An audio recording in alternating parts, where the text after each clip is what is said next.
And welcome back to State of the Union. I'm Jake Tapper. For decades, former Vice President Dick Cheney has been demonized and absolutely reviled by official Democrats. But this week, Mr. Cheney, who's also the father of Congresswoman Liz Cheney, was enthusiastically greeted by Democrats on the House floor. The Cheneys were the only two members of their party who joined in the moment of silence in the House to mark the anniversary of the deadly events of January 6th. Joining us now, a leading Republican voice in this country, Governor Asa Hutchinson of Arkansas. Governor, thanks for joining us. In a statement after that event on Capitol Hill, former Vice President Cheney said, quote, "I am deeply disappointed at the failure of many members of my party to recognize the grave nature of the January 6 attacks and the ongoing threat to our nation," unquote. Do you agree with him?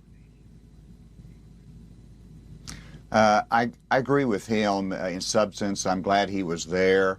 I do think that you look at the Republican members of Congress from Arkansas, they all issued statements on that day. They condemned the violence of that day and made it clear. And so I don't know that absolute attendance was the only way to show the frustration of January 6th, but the fact that the former vice president was there, I think did send a signal that traditional Republican strength in America does not demonstrate unity with January 6th. That's an affront to all of us, and it should be. According to a Washington Post survey, at least 163 Republicans who have embraced the big lie about the election are running for statewide positions throughout the United States. Are you worried at all about individuals who embrace the big lie and support the notion of subverting elections? Are you worried about putting them in positions, being put in positions or elected to positions where they can potentially warp and undermine legitimate election results? Well, what worries me is that they're not demonstrating leadership. Whenever you're running for office, that's whenever you start about the future and you help educate the voters as to what happened on January 6th, and you make this about the future. We're going to win, I feel comfortable, the GOP in the short term. We're going to have a good 2022. I'm excited about the elections. But at the same time, if we want to be a party of strength over the long term, then we've got to not diminish and minimize the consequences of January 6th. And this last week was a time of reflection on that. And over the coming years, it's going to get worse, not better. And so we have to, one, make sure we show that that was unacceptable.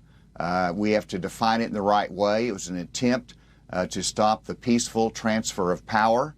And thirdly, we have to make sure we are clear that President Trump did have some responsibility for that. And beyond that, let's move on. Let's talk about the future. And I think that's how a candidate runs for office. After accurately describing the January 6, 2021 events as a, quote, violent terrorist attack, Texas Senator Ted Cruz went on Fox to apologize and try to walk it back. Take a listen. The way I phrased things yesterday, it was sloppy and it was frankly dumb. What I was referring to are the limited number of people who engaged in violent attacks against police officers. We should note Senator Cruz has referred to the events of that day as terrorism more than a dozen times before, he said at that time.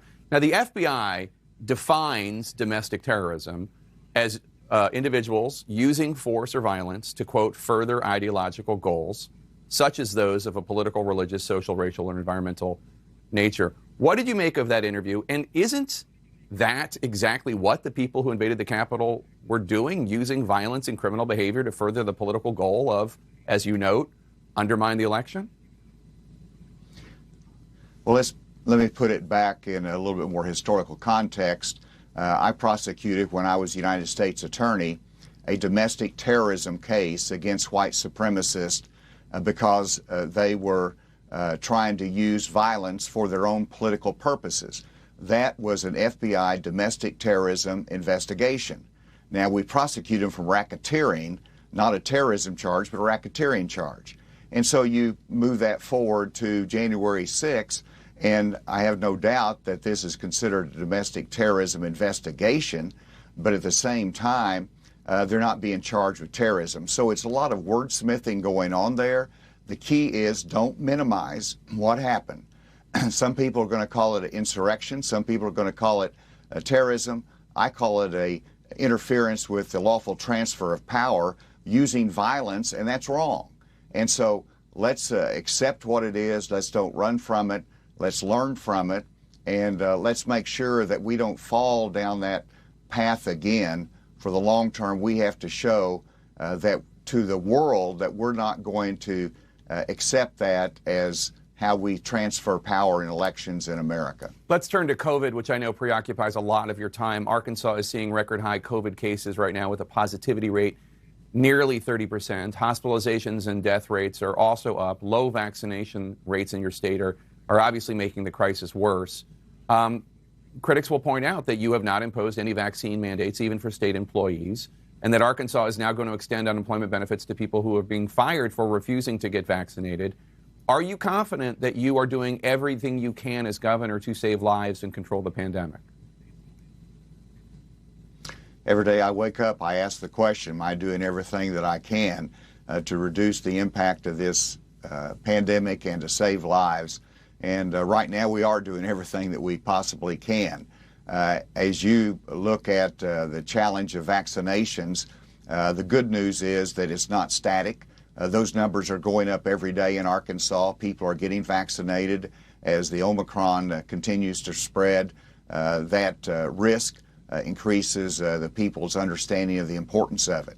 I don't believe that the mandate is the right way to go at this time, particularly the federal mandate that should be struck down, because that's going to give us a greater worker shortage. It's going to increase the resistance for taking the vaccine, which is what we want to be able to do.